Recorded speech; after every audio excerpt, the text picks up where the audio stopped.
Welcome back to Little Birdie. I'm your host, Nick Heathcote. I'm joined by Samantha, Jane, Todd, Sammy from South Yarra. How are you? Fabulous. It's been a great week of sport. I've got some mail about SJT, and OB's back with us from Footy Ops World. Scooty, SJT, how are we going? Mate, I'm rejuvenated from a big week of AFL. The boys saved me. I was doing my absolute Kyber on Flemington with all the wind about, and it was a real brutal couple of days on the punt there for a while. But I tell you what, our AFL boys are absolutely on fire. But first of all, I think you owe us a joke. I think you've been on the show twice, so third up, Darren Weir style. You're going to peak third up, and you're going to give us a little bit of a gag. Famous for your gags to buck the boys up in footy land. What are you got? Well, hopefully you don't compare me to Darren Weir, but that's all right. We'll let that one slide. Yeah, I've got one, and it has been bouncing around social media, so apologies if people have heard it before. It's not original. I don't write my own gags. That's okay. What do Man United, the Black Eyed Peas, and Prince Andrew all have in common? They have been useless since Fergie left. I sort of cringe when I go into panic mode when I hear Prince Andrew's name. I just don't know where that's going to go, but I didn't mind it. Well, I saw you with your finger on the dump button there, so we got through it. Now, SJT, Little Birdie, is giving me some really big mail about you. We're obviously famous for our footy and our sport and our racing here, but we're famous for our food. Mm-hmm. Little Birdie tells me that you're anti-gravy. Oh, no. Absolutely. Sacrilege. No, that's not sacrilege at all. Come on. If you know how to cook, you come out with great food that doesn't need gravy. Now, gravy is the pan drippings that you're pouring all over your really good meat that you should have been roasting for hours. This is ridiculous, guys. This is not even a conversation. Gravy is a meal enhancer.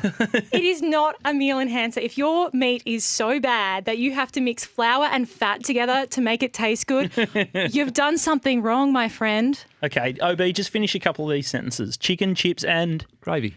Yeah. Hot roast roll and... Gravy. SJT, where are you here? On a takeaway basis, you need gravy in that roll. No, you don't.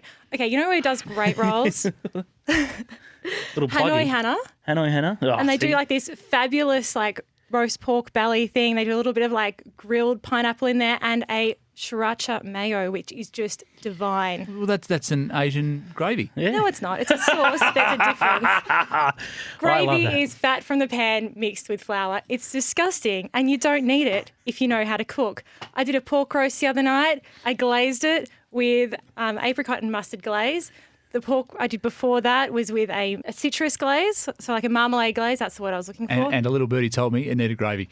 Oh, that's nasty. Now, what about the footy? If you're going to watch your blue baggers, do you have a pie with sauce at the footy, or there's a pie below you? No. I have a jam donut and a spiked hot chocolate. Oh, okay. Because you know what the secret ingredient to a pie is? Gravy. It's got gravy in the middle. If you like pie, pies just don't work without gravy. It's just incredible. I think Top Rope Tedeschi has got some power rankings on sort of condiments. So we're going to get to him later in the rugby league section. Section 3. Gravy has to be at the bottom. It's just awful. It's got no flavour. Get a real sauce. Then? What's the number one condiment? To be honest, it shouldn't need it. I mean, like mustards and horseradish if you've got a great piece of meat. Yeah. It's all top shelf. We're learning a lot more about SJT. She only shops at the top end, and that's probably why she lives in South Yarra now. Coda, do they have gravy?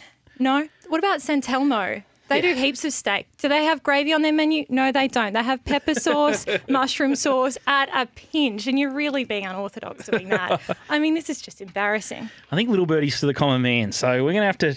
We might auction off a date with SJT at the footy just to get a... Zero bids for that. Hey?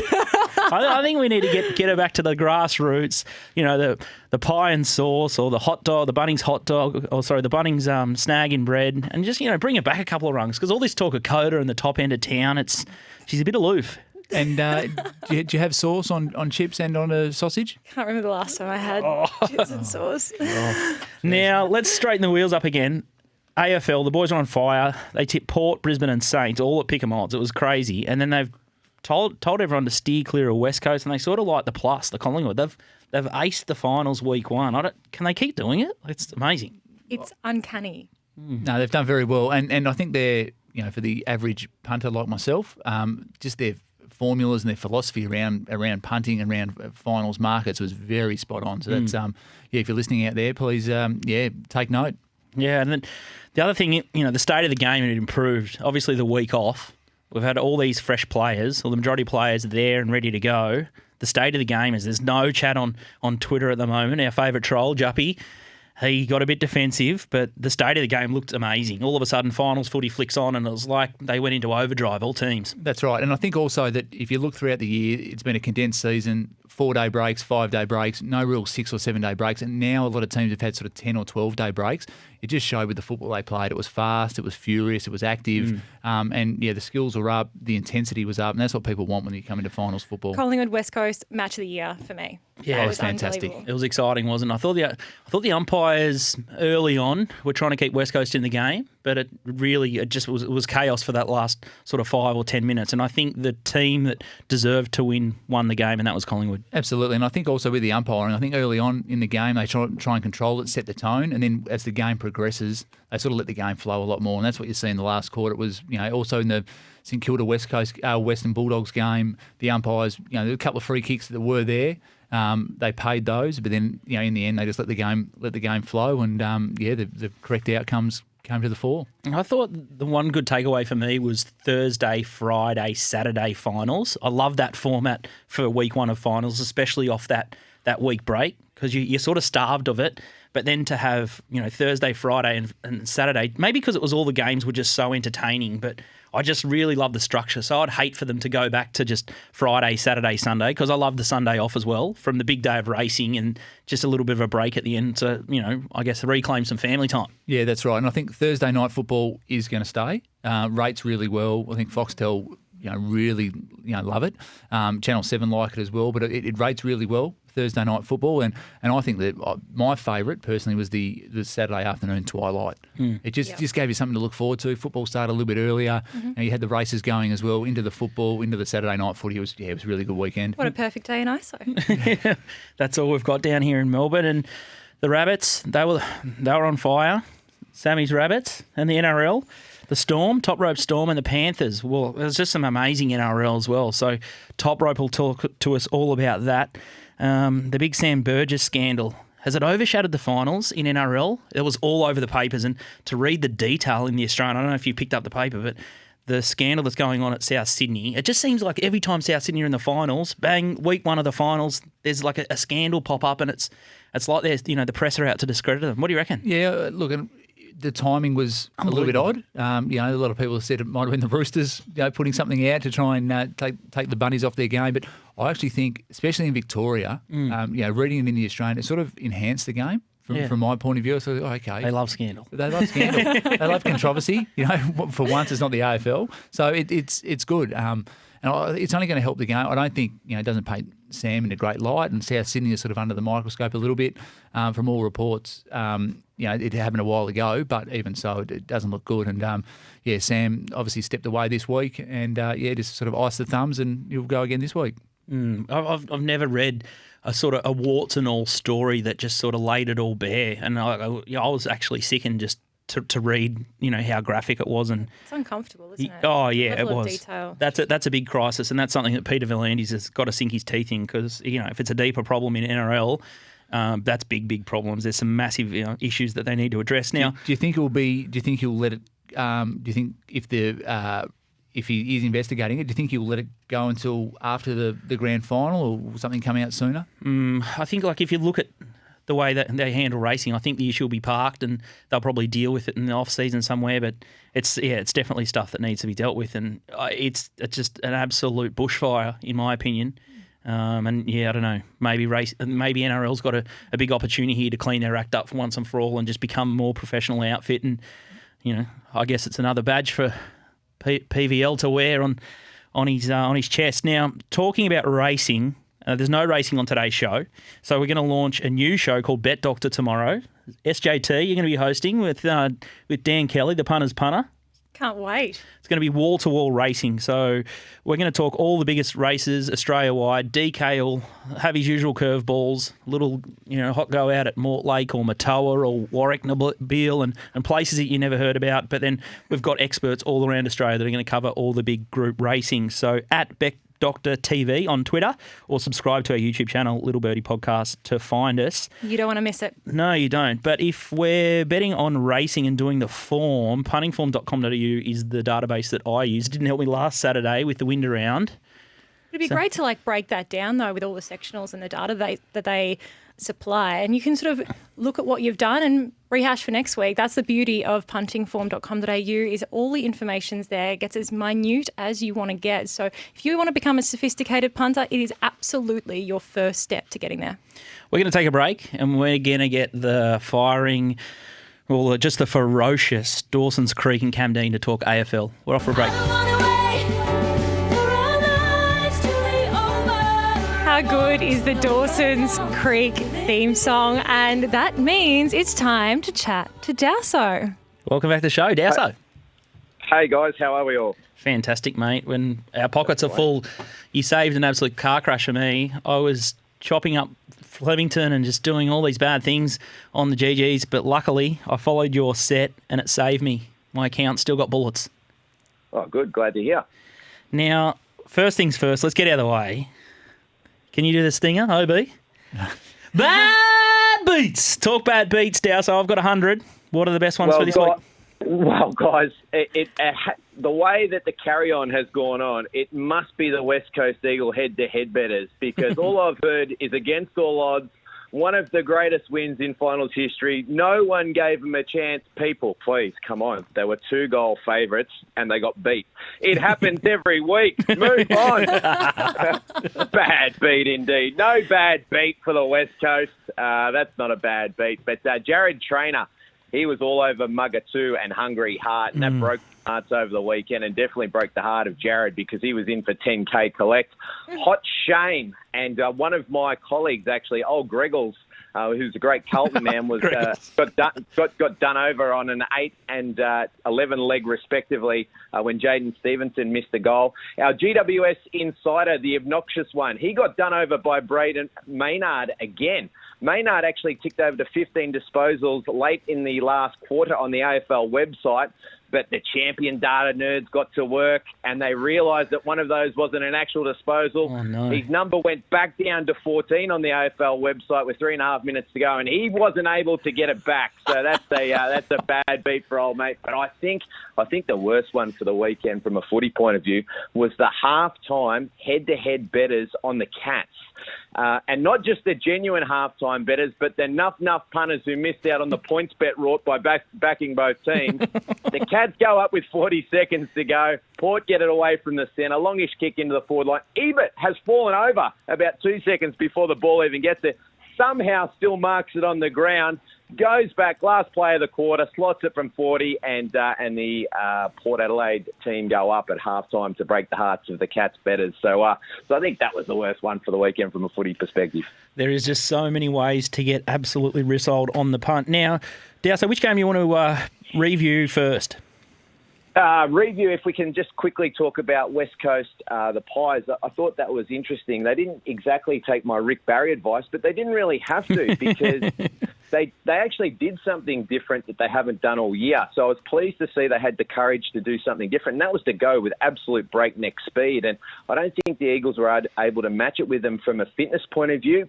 And the Eagles weren't able to settle their defence, which made Cox an option because there's no third man up. And it all really brought that drop-off play at the top of the 50 into play as well, as the key backs ran back towards the goal. So I was pleased to see that Buckley did have the courage to do something different. And then on the Saints game, to be honest, that pretty much happened the way that I thought it would. I thought the Saints backs were too good for the injured and not so good Dogs forwards, and I thought the dangerous Saints forwards had too many options for the Dogs back line. Did you see the Saints having the aerial dominance that they might have against the Bulldogs? Yeah, well, I did. I thought that Caulfield and Carlisle would be too good from down back. And, just given that Norton, was injured and Wallace had that shoulder, and then the vice versa at the other end, I thought the Saints looked incredibly dangerous in their forward line. Jogging back to the West Coast Collingwood game, obviously SJT's just labelled it Match of the Year. So I think it's right up there too. So what I thought... Great game. Great games. Yeah. Amazing game. And I thought the umpires were on the sort of brink of nearly wrecking it for a little while there. And I thought the Jack Darling free kick late, I thought it was sort of on the brink of staging, but OB's pulled me up and he thinks it was there. It was clearly over the shoulder, and if there's a hand over the shoulder, they pay the free kick. They can only see what's there. They can't see, the force or the impact. So I thought the umpires had a really good round of footy. Yeah, so? Yeah, didn't have an issue with that one. Probably the one thing that I did recall from the weekend, from an umpiring perspective, that I thought was a bit off was I think that 50 metre against Dusty when the umpire got him for time wasting for playing on from the after the free kick. That hasn't happened all year. They've been allowing that all year, so I thought that was a bit rough. But other than that, thought the umpiring, thought the footy was actually very good for the weekend. Now, in our private chat group, obviously there's Cam and most of the people on the show. OB's anti-Facebook. We'll get to that in another episode. We'll keep things going here. But the power of the Scooty Crow. I did it again. I did it again on the weekend in the Saints and Bulldogs game. And I said, oh, well done. You guys are too good here with the Saints. And then I think I went and had a shower. I come back and Dowson's into me. Because it's a 1-goal game and Cam was absolutely steaming. Have you seen anything more powerful than my crow? As soon as I crowed, I crowed the Hawks in the North Melbourne game. And not only did we fall in against the Kangas, but our season fell apart. So St Kilda, look at you. Now your season's going to fall apart. You're a good one for that, aren't you? I must admit, I hate early crowers. I'm a bit like Joppa with the gold jacket. I don't put it on until I absolutely know it's done. I always think the worst case scenario. I know there's only 4 minutes to go, but they're still 4 goals down. They could still come back and take my line. I'm like, shut up, don't say anything. It's not done yet. So I don't like the early crow, I must say.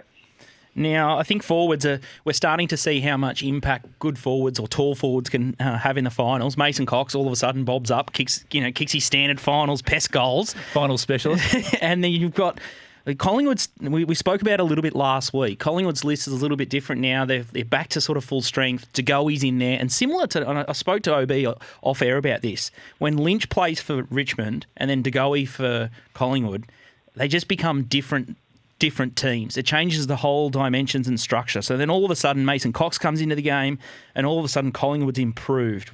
Looking forward to, I guess, the Cats Magpies game, how do you think that game now sets up with, I guess, Collingwood at full strength, Hawkins coming off a bad, just an inaccurate game? I thought he played pretty well, but then he's kicked, 0-5, and then he's kicked one out in the full. What do you think about the dynamics of the new look teams at the moment with the Cats and the Pies, Douse? I was thinking about that, and both teams are really good. Collingwood are coming off a great win. Cats have been a really solid team all year and have beaten good teams. So I don't want to get too caught up when I'm thinking about betting this weekend. I don't really want to get too caught up in who's going to win and how they're going to win and all that sort of stuff. I'm probably looking at this one a bit differently. I'm looking at the Pies versus Port Adelaide in the last game of the season and going, well, Port was 6.5-point favourites against the Pies in that game. And in that game, Pies are maintaining a home ground advantage against Port in that one. I think about this game as we're coming up now. I think we're sitting at around about 5.5 points for the Cats. Now, I've had the Cats rated higher than Port and the Pies all year. And the Cats now, whether you want to call it a home ground advantage or not, the Cats are now maintaining advantage over the Pies because of the Pies' travel schedule. And that line is still sitting around at about the 5.5 line. So to me, that doesn't seem right. That doesn't make logical sense that things can change that much from just 2 games' time. So just from that point of view alone, I'm happy to take the Cats on here. Just because of the final scenario, probably not so much at the 5.5, but if the line's value, the head-to-head's value, so I'm happy to take the Cats head-to-head here. Sammy, market TopSport and any movement? Yeah, so topsport.com.au opened up this match with pretty tight betting. So the line was at 3.5, but it's all been one-way traffic since. So the line's now at 5.5 points in favour, of course, of Geelong Cats. They're $1.71. Magpies, if you wanted to back them, are $2.18. Over under is 110.5. OB? Yeah, so I'm happy to take that $1.71 on. I think that's value. OB? I like the Cats. I think Dangerfield has to play midfield. I think they've got avenues to go. I think Radigalia has to play. So if Selwood doesn't play, I think Radigalia comes in for him. Unfortunately, Jack Stephen hurt his hamstring on the weekend. I think he would have come in and just added that little bit of extra pace, a little bit of extra bite. But they didn't know the avenue to goal. But Dangerfield must play midfield for mine. Fantastic. Tremendous yet again, Dowso. We'll talk to you next week. No worries. Thanks, guys. And now it's time to talk to Cam Dean. Hello, guys. It's good to be here. Moneybags, they're calling you. Moneybags. The crystal ball. I'm not sure about that. You must have a crystal ball down at Kate Willamai. Last week's games, Port, Geelong and Brisbane Tigers. What did you learn from the qualifiers? Port Geelong, I learnt that both those teams are pretty evenly matched. I thought Geelong were well and truly in that contest, so I'm definitely not writing off Geelong post that match. And the Tigers Brisbane, I think I learnt that Brisbane are the real deal, and the Tigers, I don't know whether they're quite as good as everyone thinks. I think they're the best team in the competition, but I think they're still getting rated a lot of their previous seasons, and there's definitely some chinks in their armour. But it sort of gets me thinking on finals. I feel like a lot of people think that favourites run straighter in finals as a general rule. And I'm not necessarily sure that's the case. What I love about betting on finals is that teams show up. Teams, you know that teams are going to be giving their all, whereas sometimes betting in the middle of the season, you're not quite sure what's going on internally or whether they're sort of looking forward to another week. But you know both teams are definitely going to show up, and I do think that outsiders still win just as often in finals, and I don't think it's I think that a bit of a misconception that they run a bit straighter.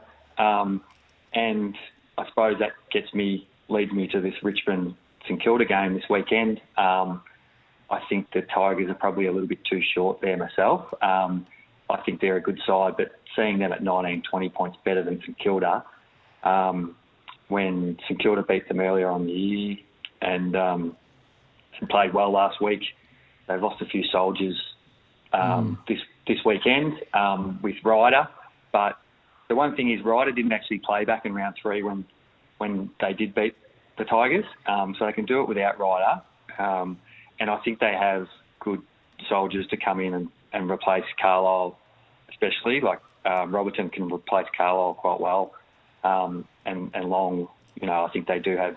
There's a few others in there to come in for him, so they get lynched back, the Tigers, but they're definitely not 20.5 point favourites for me. It's almost like they've put their rating up after a loss to Brisbane. Does the game being at Metricon, Richmond 6 and zip at Metricon, average winning margin of 36 points, does that come into it at all? Yeah, I think you give it a little bit of probably 2 to 3 points. I think I give to Richmond for being played at Metricon. As you say, they've got a good record there this year, but it is still more of a neutral ground than, say, playing at the MCG. St Kilda are based in Queensland, and they come down from Noosa, but it's not like they haven't played there this year, and so slight advantage to Richmond, but not too much. I think when the Saints played them earlier in the year, they beat them at Marvel. Obviously, they'd much rather be playing them at Marvel. Yeah, it's an interesting one. For me, it feels like the market's been sort of priced off the selection table. You've got, Prestia and Shai Bolton, and then perhaps Lynch is going to come back.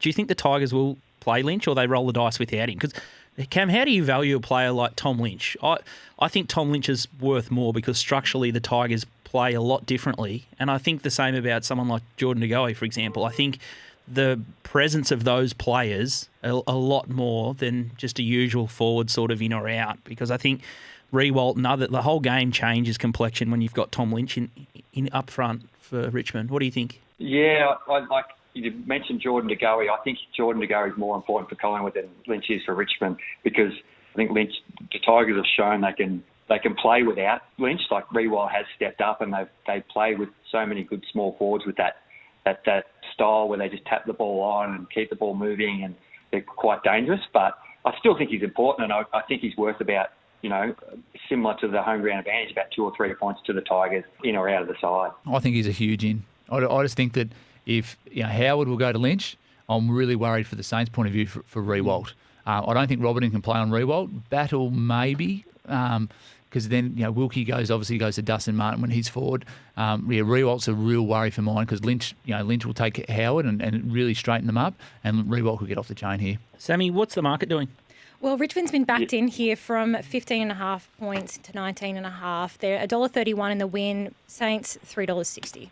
Cam, what were you going to say to OB? Oh, no, it's just saying that I probably thought Wilkie would probably go to one of the key forwards, but yeah, he's Dusty probably see hopefully for the tip last week of most disposals.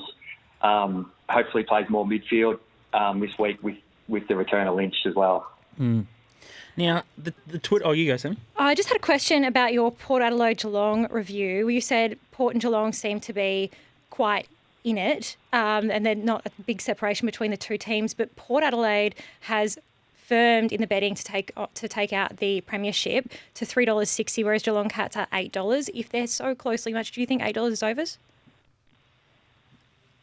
No, I don't, because it's all about the maths of them winning all their three finals. So now that Geelong have to win three finals with no home ground advantage, whereas Port have to, they've got a prelim at home and then a grand final. So what I actually do is I go and price up every single match left possibility for the rest of the season, and then the percentage chance that all of those occur, and multiply them all out, and I come up with my flag prices. Mm. So my 100% price for Port is $3.81.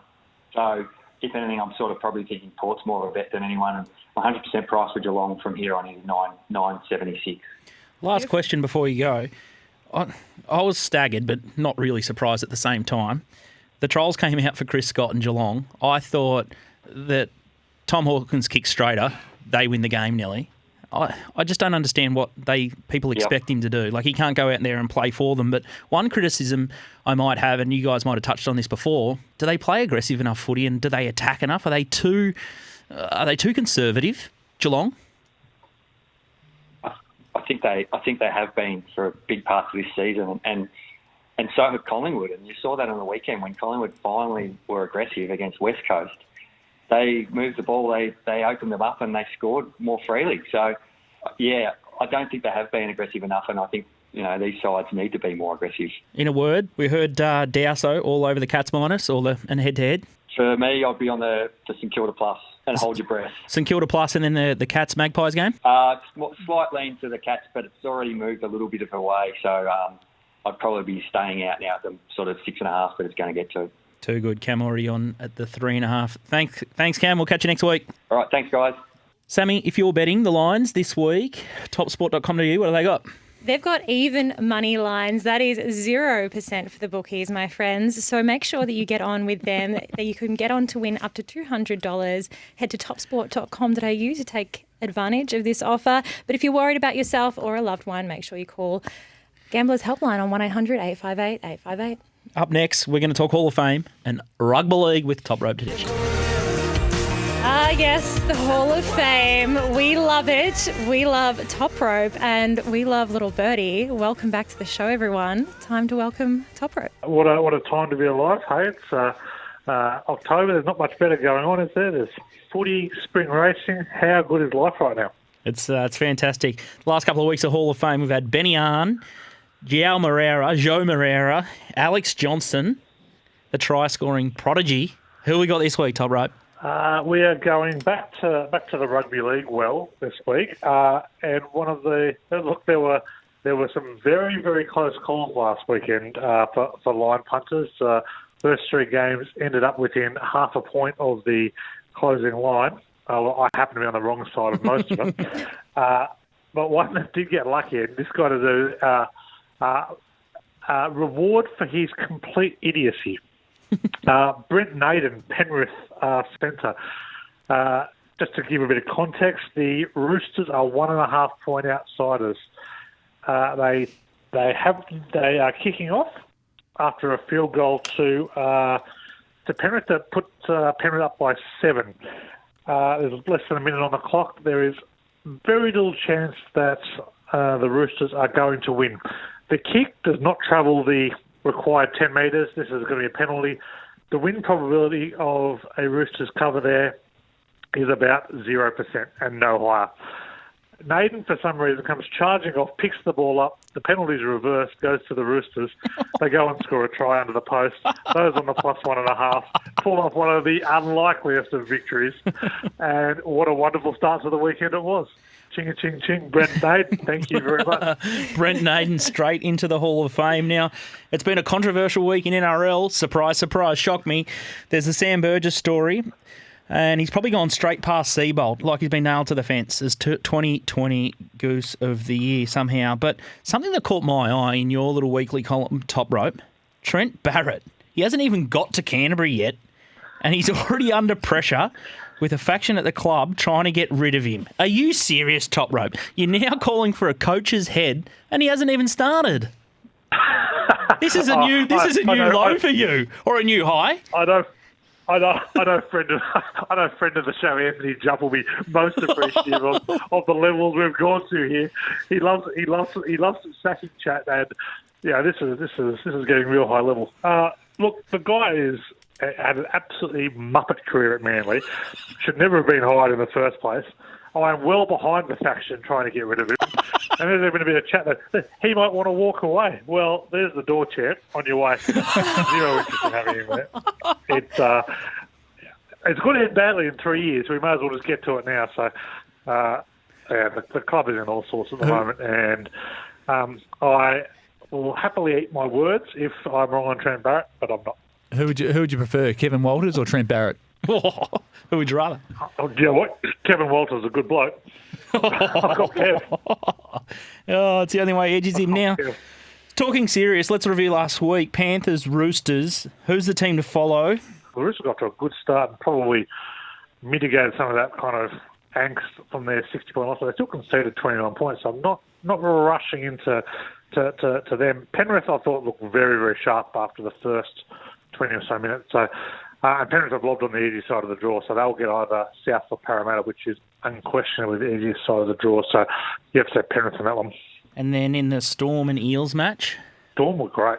I know that the Storm just started to cover 12 points, and Parramatta gave their absolute all. When the Storm pressed the button, they put on 36 points in about 40 minutes, and were absolutely flying until Cam Munster. Probably should have put more on, to be perfectly fair. So I think the Eels are in a lot of strife this week after last week's effort. Melbourne got a few injuries out of it, but I still like Melbourne for the premiership, so Melbourne for me. We'll get the premiership market up shortly, but yeah, the Rabbits, they're just a try-scoring machine at the moment. They're in overdrive, the Bunnies. OB's just nodding his head. He's frothing. 46 straight points for the Rabbits. It was an outstanding performance after they got to a kind of bit of a slow start. And, we don't want to delve too deep into the Sam Burgess stuff, but for a club to come out with all the kind of firestorm going around that was a pretty remarkable performance. And look, they really just got him. They're playing with a whole heap of kind of fun. It's almost weightless the way they're playing. They piled on the points against the Roosters, and they just knew. They reeled in the Knights with such ease. And I'd be pretty fearful of Parramatta. So South have lobbed on the right side of the draw here. They're going to get Parramatta this week against those who are prelim. Yeah, Penrith are beatable. Yeah, I've been saying that all year. I've been wrong all year. But they are beatable. I'd rather be playing Penrith in a prelim than playing Melbourne in a prelim, that's for sure. And the Eels, do they play better with or without Ferguson? I think they'll play better without Ferguson. Even I know the answer to that. Can you believe it? A headless chook. A headless chook. He was all over the shop. Like he was. It's pretty quick how quickly he's gone downhill. He was best winger in the game a couple of years ago, and he just has no oomph in his attack. His positional play is very poor. I think they'll be better off without him. The lights are definitely on there, but don't know what else. Now, Raiders Sharks last week.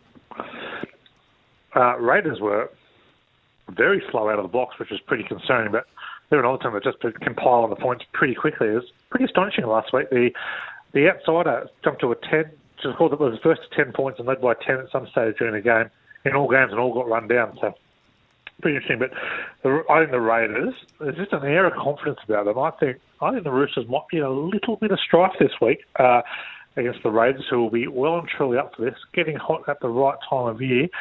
I really love the way Jack Whiten's been playing. He just plays direct and hard, and teams who are struggling with their defence like the Roosters over the last few weeks, that's going to be a major concern for them. Sammy, we want to have a look at the NRL Premiership market. I know Top Rope's still keen on the Storm. Yeah, well, Penrith Panthers are $2.60. The Storm's $2.90. Roosters are in there at $5. Raiders at $11, as well as the Rabbitohs. And the Eels are at the bottom there at $31. Any? Is there a roughie in there? Are the Raiders it? I like. Yeah, the Raiders are on the hard side of the draw, which makes it difficult. I think they're valued at $11. But I think South at the price. But if they get through the next couple of weeks, they're obviously not going to start that on grand final day, and look, they are going to absolutely annihilate the Eagles this week. And the Penrith game, they're probably no more than $2.50 in that game. I wouldn't have thought if they come off a big win. So I think South might be a bit of value. Smiles all round here. OB's a South supporter. I'm a closet South supporter. And SJT is also another closet South supporter. So we've kept our cards pretty close to our chest, but all of a sudden we're just starting to tap away at the keyboard to start investing. Now, Friday night football, Roosters, Raiders. Market, please, Sammy. Yeah, well, the Roosters are the favourites here. They're 5.5-point favourites. You can back them at $1.47. Head-to-head, Canberra Raiders are $2.75. How do you want to play that one, Top Rope? I'll be all over the Raiders here. Raiders to win, Raiders to cover the line. The Raiders played the Roosters pretty close. They beat them earlier in the year when both teams were close to full strength. The Roosters have been horrific defensively the last couple of weeks and look slow. And look, when these teams hit a wall, it happens very quickly. I'm definitely not saying they're out of it. They've got some good angles themselves, the Roosters. But Canberra absolutely fly in the position of a road underdog. They covered a remarkable 67% on the road, full stop. That number knocks north of 70 when they're getting 4 or more start. I think they are an outstanding bet. I think they're time their run probably better than the Roosters this year. So very, very happy to take the plus and the big odds against for Canberra. The green machine. The milk. All of them. Saturday the milk, night. Up the milk. Saturday night, Bankwest Stadium. South Sydney, our team, the Little Birdie team. Yeah, well, it's deja vu with the pricing here. It's $5.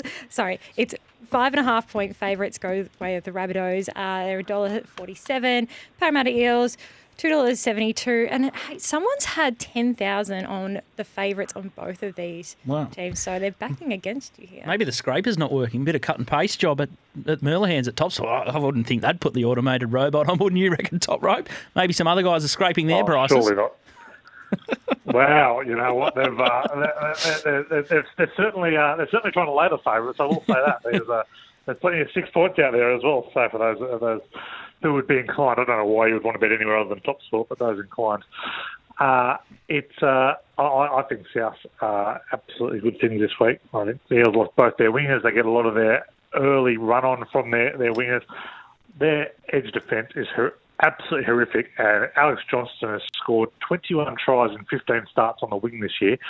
And Cody Walker has just absolutely made mincemeat of the poor Newcastle edge defence. I would not be surprised to see South put up 40 plus again this week. I think they win, they cover 13 plus, and any alternate line up to 30 you can get.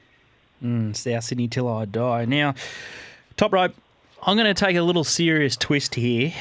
We spoke about it in a chat group a couple of days ago, and SJT, she's on the anti-gravy team, much to disgust of OB and Jane in the studio here. Now, I'm just going to broadcast your chip condiment rankings, which is very controversial, and we might tweet it out later on. We've got coming up number 1 for Top Rope is chicken salt from Salt. In 3 is rosemary, so you're obviously a fan of grilled. 4 is sriracha. 5, tomato sauce. I can't believe tomato sauce on chips is ranked 5. Even more shocking, lemon is ahead of vinegar in 7. So you've got lemon 6, vinegar 7, and here's poor old gravy at 8. You are kidding. I've left mustard off too, so mustard probably spots in around the 4 or 5 spot as well. So that comes in well ahead of gravy. And, of course, mayonnaise or any mayonnaise-based condiment could not be any further down the list. But gravy, severely overrated. SJT made an excellent point. Excellent point. No, aioli out the back door. No thanks. SJT made a great point on the way, though. Good food doesn't need gravy. Mm-hmm. You know? You mentioned roast chicken. Roast chicken should have enough natural moistness so it doesn't require gravy. Should be well in a season. Come on. OB's just I'm not shaking his sure- head I'm in not sure how disgust long- over here. I was your biggest fan until 15 seconds ago. We might start a couple of polls on it's a Twitter. harsh go. I think I have a funny feeling if we go to the Twitterati on this one, SJT, we might be on the losing side here. Oh, yeah, I despite, think so too, but holding that's a moral all right. victory. Tidal over gravy, just smashing you guys over the heads.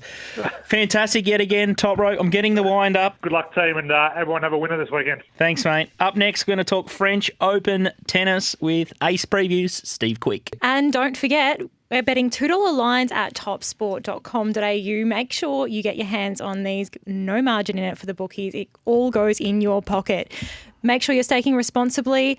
And if you are concerned about yourself or a loved one, head to Gamblers Helpline on 1-800-858-858. Welcome back to Little Birdie Podcast, and it's time to talk about some tennis. Steve Quick, Ace Previews, joins us.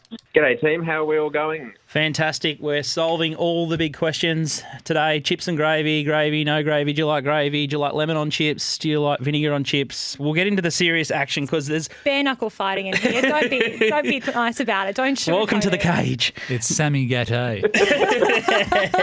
Now, a little tip of the hat here to you. Last week you tipped us Iga Swiatek, $34, now into $2.50 favourite to win the women's side of the French Open. I tell you what, talk about Cam Dean and Dowson having a crystal ball. You're not bad yourself. Yeah, look, I think I said at the time it was, if you wanted to be a little bit more dramatic, you could go and head down the path of tipping Swiatek to take home the trophy. She hasn't lost a set. I think one player might have taken her to 4 games even in one set, for the entirety of this tournament. So she's looking good, but look, she's never won a tournament at the top level, at the WTA level. So now all of a sudden she's the favourite and she's become the hunted. Crazy. Says a lot about women's tennis at the moment. Now into the men's tournament. What are we thinking here? Well, yeah, Dominic Thiem overnight. Sayonara. Yep. Look, it was 4.5 hours. 4.5 hours of interesting tennis. There was a lot of. It was a bit of a roller coaster, but I think the last month or so for Thiem finally caught up with him against Schwartzman. So look, it set up a fascinating semi-final between Schwartzman and Nadal. They've obviously got. They played a couple of weeks ago and Schwartzman was able to beat him in straight sets. So there's going to be a bit of confidence there. But look, when you look to the top half of the draw, Novak's got probably the easiest of the quarterfinals against Carreño Busta. So look, it's setting up towards that Djokovic versus Nadal final, which we were anticipating.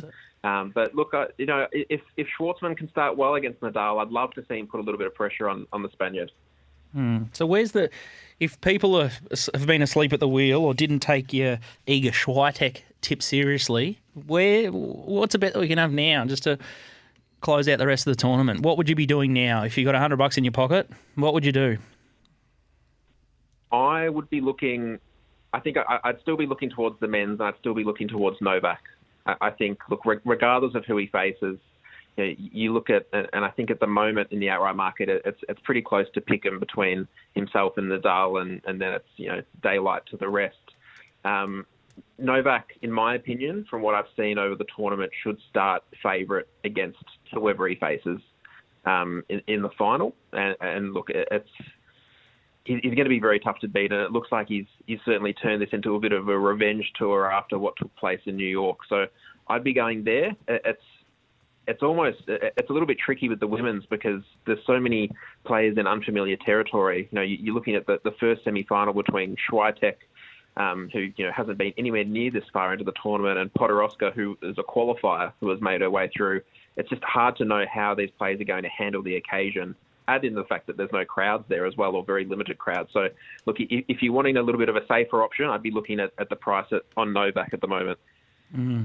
What about some of the women's markets for the next 24 hours? Is there any value at any of the line bets, Kvitova and Siegman or Kennan and Collins? So I have gone for Siegman to beat Kvitova.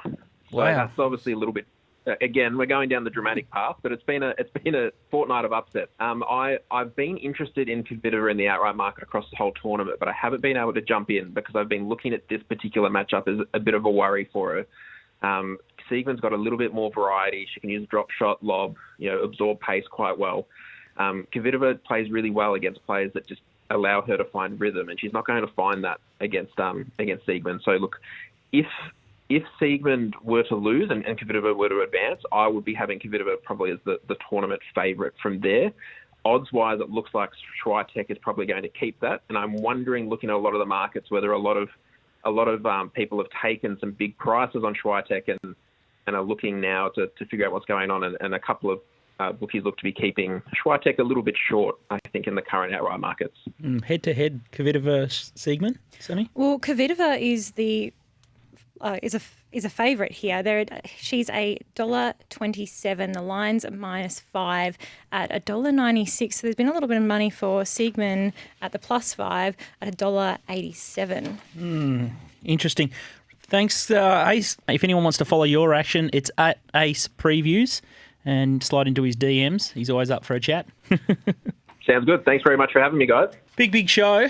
Highlight of the show, OB? Oh, definitely the gravy discussion. I don't think I can speak to Sam again, but that's okay. We'll get through it. I thought as a South Sydney supporter, the speculator for South to win the premiership would get the blood boiling or get the juices flowing, so to speak. Sammy, what's your highlight? I've loved the AFL chat. This is looking like it's going to be an incredible AFL final. I can't wait. It's going to be good. And just a quick shout out, Sammy Maxwell, good friend of the show, doing a little bit tough at the moment. Got a bit of a battle on his hands, but Sammy, I know you're listening, and hopefully the bunnies can go all the way for you, mate. Exactly.